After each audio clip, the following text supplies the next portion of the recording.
Jared, Scotty Montgomery said that it was a case of Lions beating Lions last week. If you get rid of that, does efficiency maybe go through the roof? Yeah, of course. Yeah, if we're able to not beat ourselves, absolutely, he's right. Shot ourselves in the foot a few times there, and ended up not being enough to win for sure. You guys talk about being able to bounce back all the time, having to do it again. What gives you the confidence in your room that you guys will be able to do it? It's just kind of who we are. Is just finding a way to bounce back and being resilient, and playing well after losing a game or not playing well, and responding the right way, practicing the right way today, like we did today. It's all kind of who we are and what we're built for. And now again, this is another team that they're coming off a loss, and they probably pride themselves in being built that way as well. So we got our hands full. David Shaw likened the offense to a basketball player in an offense. He said, "You guys are hitting your threes and your layups. You're just not hitting the mid-range game." Sure, yeah. How do you look at that? That's a good way to put it. It's kind of like the fundamentals. Like we are getting explosive at times, and we are getting some of the dinks and dunks here and there. But you know, it's the fundamentals of some of the middle of the road stuff that has been lacking. Jared, you're on pace for a career high in sacks. I don't know how much of that is the offensive line, how much kind of play into that too. Just what does that number mean to you, I guess? Yeah, you don't want to have that. You want to limit that as much as you can, and I think the last 2 weeks it's not indicative of who we are. And I'll try to get rid of the ball a little bit faster. That'll help those guys, and I know they want to play better too. How difficult is it with maybe mixing and matching offensive linemen? I mean, there are nuances to each guy, aren't there? It's not like just putting in spark plugs in a car. You know what I mean? Yeah, it can be a challenge, but we like those guys that'll be filling in, and we'll be just fine.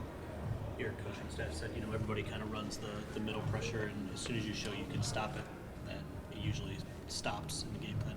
How much do you expect, upcoming opponents just to kind of test it out, given the success Minnesota had? Sure, yeah, I'm sure teams will do it. These guys, they may do it, they may not. They may have something else for us. We'll find out. But yeah, if you don't show you can stop that, or anything for that matter, teams are going to keep trying you until you do show you stop it. And it's no different for us offensively. If we see something on defense that teams having a hard time with, you try it again, see if they fixed it, and if they haven't, you keep exploiting it. It seems like the story of the offense right now is it's just one little thing. It's not one consistent thing. It's one guy here, one guy there, one guy on the next play. Yeah. When it's not a consistent thing to pinpoint and fix and work on, like how difficult is it to kind of climb out of that hole and get to the efficiency level you want to be at? I don't think it's very difficult. I think it's just everybody to themselves doing their job the way they're supposed to do it, and every one of us has our hand in it, and getting a little bit better every week, trying to solve those issues. And I think a season, there's ebbs and flows. It comes and goes. You fight adversity, you get over adversity. A few weeks ago, we were the greatest thing, since sliced bread, and now we are a horrible offense apparently. So it's it comes and goes, and we try to get better. We try to fix it. Certainly, we have our things to fix, and in this game, and even I can go back a few weeks where there's been things that we need to get better at. So yeah, it's not missing us. That we know that we're not naive to it, and plan to get things fixed. Is it as simple sometimes as just a good team having a bad day? It can be. I don't believe that was the case against Minnesota. I thought they played well. I thought we didn't. I don't think we had a bad day. We just didn't play well. And then again, there were plays that were good. We just didn't play well enough times. Jared, could you talk about their linebacker group and how tough they are? I mean, yeah, good. Yeah, shoot, Bobby, I've been playing for a long time now, and got as much respect for him as anyone in our league. Luvu's a hell of a player as well.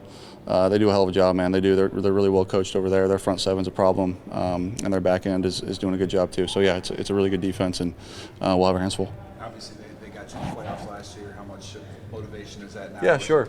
That's definitely part of it. Absolutely. I think more than that, we want to get off of a losing streak here and get a W. And certainly you're thinking about that, but I think it's how many games ago? 9 games ago now. So we're trying to get a win this year, and maybe use that as a little added motivation if we need it. With the interior pressure and how much it affects the timing, especially with this kind of scheme, I mean, is there a schematic workaround to kind of offset? No. Just get a block. You got to block it. Yeah. With the screen passing game, how can you get back on track and be more consistent? Say that again. With the screen passing game, how can you get back on track and be a little more consistent? Practice, getting better at it, working on it, reps. It's timing. Screens are hard to get. It is hard to practice those because it's hard to do it on like a full speed defense. But when you do get those reps in practice, making sure that the timing between the O-line and my throw and our running backs and their landmarks, all that matters a whole ton a lot, and we just got to keep working on it. Jared, you guys are third this year in scoring, but 25th in third down. How do you reconcile those two numbers? And what's the simplest way to, fix these third down issues? to answer your first question, yeah, it's bizarre that's the way it is. I don't know why that is. Those numbers are so different. And to fix the third down issues, I know I've said it a gazillion times now, but it's just executing better. And I know that's not the answer that you guys want to hear, anyone wants to hear, but it's truly the truth. And knowing what our problems are, knowing our answers, our solutions, running good routes, protecting well, and then me being accurate with the ball. And I certainly have my hand in that and putting the ball where it needs to be at the right time and getting rid of it. Bouncing back, it's been a story that we've talked about with you guys, and then for 3 years you guys have not lost consecutive games. What gives you the confidence that'll again be the story this week? Yeah, I think that loss is going to be good for us in the long run, kind of like I said after the game. And yeah, we have a great test this week, get to go and play the Commanders. So we are focus is at an all-time high, and we understand where we're at in the season and what we got to do. So that's the goal. Was it frustrating looking at the tape, just seeing all the missed opportunities, or just one play going wrong here, one play going wrong here against Minnesota? Yeah, it was not a lot of flow in that game, I feel like, in all three phases, and something that we got to do a better job, and something that when the flow doesn't seem to be there, we got to find a way to win those games, and we almost did. If we had gotten that stop on that third down, we could have given our offense a chance to tie it or win it. So yeah, we just got to be better in the games where we're not playing our best to find a way to win. But you weren't around, obviously, playing for last year's game when you guys faced the Commanders. But what was your reaction to watching that? And do you see anybody potentially using that as a little motivation, even though it's two different teams? Absolutely. I think any good team will use anything they can for motivation, and that's, some guys weren't here for that, but, Dan is using it for motivation, and that's what we're looking at it. And, but again, this is a new year, and we understand the task at hand, so we're just going to prepare the best we can and give it everything we got on Sunday. What was your emotions as you watched that, though? Even though you wasn't playing when you watched the game last year, can you recall? Emotions, it just sucks to lose, especially in the playoffs. So it's everything. It just sucks, yeah. You guys haven't lost back-to-back games since Week 8 of the 2022 season. After a loss, what goes on in that week of preparation that gets you guys fired up and ready to compete the following week? I'm not even sure. I just feel like we have a winning culture here, and when the losses happen, it definitely we know it can't happen twice in a row, and that's it's a credit to this coaching staff and the guys on this team. So we got to go out and we know the Commanders they're gonna be rolling, so we gotta go out there and execute. Schematically, how different do they look from having Mariota in there compared to Jaden Daniels? They're both fast quarterbacks, so not too different. I think Mariota's a great player, so we're gonna prepare this week, and got off to a good start today. I'm feeling really confident in the plan, and we're gonna go out there and do our thing. How many trick-or-treaters did you see in 97s in the neighborhood or hear about in the neighborhood? It was a lot. It was really insane. It was really it's still crazy to see that stuff, and I feel like every year it kind of upticks a little bit more. So it's a blessing. It's really cool. My kid's school parade, it was 97, 14, 16. The whole way. That's good. It's good for Michigan. I feel like when I grew up, there wasn't a ton of people wearing Lions uniforms because of, you guys know how it was, So it's cool to really see everybody embracing the team, and we just got to go out there and keep proving them right. All right, to embrace the storyline, I know we're a week past it, but what really makes a good Hutchinson costume for next year for kids that need a study guide? Okay, the study guide, eye black is a must, What else? You got the jersey. Seen some people have the helmet and the pants with the thigh pads and the. I think someone's got to wear an arm sleeve. That would be another good one. Some gloves.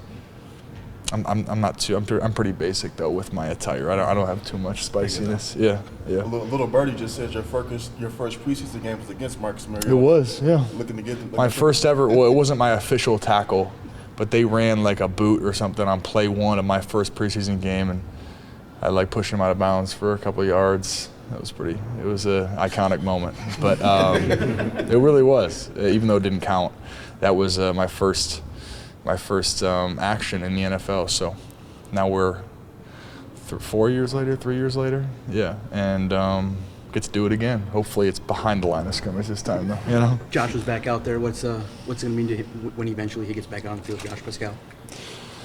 Yeah, Josh. It's been a long time coming, but I know he's excited to get back. You know, he's one of my really good friends. So to see him back in practice, back doing what he loves to do, it's great. And I hope he has all the success this year. Dan said yesterday that he's considering Trystan at center, and that would bump you back to left guard where you played last year. Is that something that you're open to, willing to, interested in doing? I'm interested in whatever, I guess. I don't know. I mean, I hadn't heard anything about that, but I mean, I don't think we'll see. Yeah. Just how would you evaluate, I guess, the offensive line play this season? I think last week it isn't representative of how you guys have played. Just how would you assess the way you guys have played as a unit so far through 8 games? Overall, I mean, I feel like when we had our 5 guys out there, we played well. I think that last week was more about scheme stuff that they did, more about than like, you know, straight up actual O-line play. You know, they did a really good job. They schemed us up pretty good, and we're gonna have to make sure that doesn't happen again the next time we play. But I mean, the stuff that they did, we're addressing it now, and we're making sure that it's something that won't bite us, you know, potentially 2 weeks in a row. Obviously, it's a new season and all, but he was talking to Jared. He was saying, as you guys are looking to find your offensive identity, can you use last year's playoff loss at all? Like any extra motivation going into this week at all? Losing to that team? I mean, you can. I mean, they're a different team than they were as well. I mean, we're a different team than we were, but when it comes down to it, I mean, you have history with any team. You can always use that for whatever you need to do. You said that you guys are going to try to make sure what happened last week doesn't happen. Do you fear at all that there's a recipe to try to beat you guys that might be successful that opponents are using? I mean, they can try it if they want. I'd hope that as I said, we're working to figure it out. So if they try it and then we block it and then that it just disappears, that's kind of usually how it works, you know. And I'm sure that happens all over the league, you know, stuff. It's a copycat league. I've heard that a billion million times. So if you're not getting the sorted out, that's like biting you one week, it's going to just keep happening. So we're working on it. Hey, Graham, the offense is 3rd in scoring, but 25th in 3rd down. I guess how do you make sense of that? How do you reconcile those 2 statistics almost halfway through the season? It looks like we're good at scoring points, but we're not good at 3rd down. Is that to me, it just seems like, it seems like when we stay on schedule, we move the ball well. When we're not on schedule, we don't. And I mean, I feel like that seems to be the case, probably not just for us, but for a lot of other teams around the NFL too. But it's boom or bust, it seems. I mean, that's how it definitely was this past weekend, right? Where either we had a really good drive, a lot of plays, score points, or we didn't. I asked Jared if there's a schematic workaround to neutralize interior pressure. He said there wasn't. Do you feel like there is a schematic workaround to kind of limit that pressure, I guess, up the middle? I mean, the way that they kind of did it last week, I think there is. But I mean, I think, and then as I said, like he says that there's not at that point in time there might not have been, but I think that I think we're working on it. So yeah, because a lot of it just comes down to like they bring one from each side. Back's gonna have to pick up a guy. Sure. And then from there, like what do they do off of that? Do they twist? Do they just rush straight? It's hard to know until it's done, until they do it. But as I said, I mean, I think that the coaches are looking at it and stuff that's going to get figured out. How much, again, does that kind of pressure, particularly affect, in the timing of everything? This is obviously a timing-based passing scheme and such. In particular, how much does that really, pressure from anywhere obviously is it, but particularly up the middle, how much does that affect things?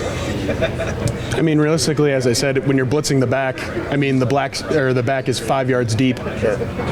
The guy gets a running start. By the time the back actually gets to the linebacker who's blitzing, he's already 3 yards past the line of scrimmage in the backfield. I mean, at that point in time, he needs, 2 yards of push before he's at the quarterback? I mean, as I said, that's just something that we're working on and we're going to get figured out. But, I mean, whether it's interior or not, when you have a linebacker hitting the line of scrimmage as the ball is being snapped and the back has to pick him up, it's tough no matter what. Having been out for so long, or did it feel pretty good today? It felt pretty good. I'm not going to lie. Football is football, and at the end of the day, this is the best level. But I feel like our group that we have here, I'm surrounded by like very good vets. So like I'm just getting knowledge from them. The whole time I was here in meetings, the whole time I was doing my workouts and stuff like that. So I feel like I didn't miss a beat today. What do you need to do? What do you need to see from yourself on the practice field before you think you're ready to maybe kind of get back into the mix and be ready for Sundays? I would just say the most reps possible, like as many reps as I can get, just so I can have a comfortable thing. Like today I was playing guard and tackle, both guards and right tackle. So just wherever they need me, I'm ready. Like, how much do you think that versatility is an asset for you? I think it's a big asset because that's what I did in college too. But I'm willing to play whatever. Wherever the team needs me, wherever Coach Campbell needs me, I'm ready. Like wherever. Where's your conditioning at right now, and how are you able to work on that maybe at all in the last month or so? So I'm gonna keep it 100. Conditioning, I've been like when I wasn't practicing, I've been conditioning like crazy. That's no problem. Like I promise you, it's no problem. But I feel like I just want to get reps, get my feet back under myself. But conditioning, that's. With Coach Schuler, I've been grinding. So. One of the things we always ask guys on the first day of training camp, how to feel to put the pads on. Obviously, a little bit of a longer wait for you, but what was it like just to take that first pump? Just blessed. Honestly, I'm not gonna lie, I almost cried because it's like I'm just grateful. I'm just thankful. Like even with the scout team reps, wherever if they needed me at linebacker, kicker, wherever they need me to go, I'm going. So like I'm just blessed. Like I feel like I played 55 games of college football and started those games, and I feel like this opportunity is a humbling experience, not being able to play at first, but now I'm just grateful. So wherever they need me, that's where I'm gonna be. How long do you think it'll take for you to kind of get where you feel confident that you're Sunday ready?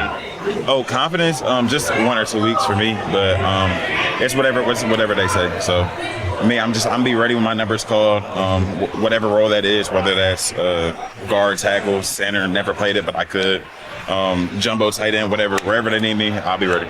Hey, what does your conditioning routine look like to stay in such good shape? A bunch of sled pushes, a bunch of running, D-cell running, a bunch of acceleration running, figure 8 running. Like Schuler has a tremendous just way of conditioning the hill over there. Like I don't know if y'all be seeing me, but I be in my hoodie to the side. But the conditioning, that's no problem. Is that a point of any frustration for you guys? Because that's how you guys set the tone, right? Physically, is kind of ramming the ball down teams' throats. Just. Has that been a point of frustration for you guys up front a little bit? I mean, yeah, when things aren't going your way, there's always a level of frustration. You know what I mean? But I think we just got to stay clear-headed and just know that there's a task at hand. And it's always like that next play, because I feel like if you kind of just close-minded and you start just overwhelming yourself with all those things that just happen, you're gonna miss the next one. So it's up to us to come in after the game to fix those things so that when the opportunity presents itself, we're going to be better. Is there still that mentality that things start up front with you guys in the offensive line? One more time? Is there still that mentality that things start up front with you guys in the offensive line? Yeah, at the end of the day, what we're built on is it starts up front. And we know that. Coaches know that. So the O-line, at the end of the day, you get another chance. And that's a good thing about this league. So we have another opportunity Sunday. Washington, a totally different defense than Minnesota, obviously, but do you expect them and other teams to sort of use some of what Minnesota did to beat you guys, I guess? You expect some more of that from some of these other teams? I mean, I guess, but I feel like at the same time, defensive, they all have their own philosophies. And I feel like anyone, if you start kind of changing who you are and your own identity, it starts to, I don't know, maybe get out of hand a little bit, but there's a little similarities in terms of front between Washington and Minnesota, and so we just got to take the things that we just fixed and we learned from to apply now to this game. We all used the playoff experience last year. Is any motivation heading into this week?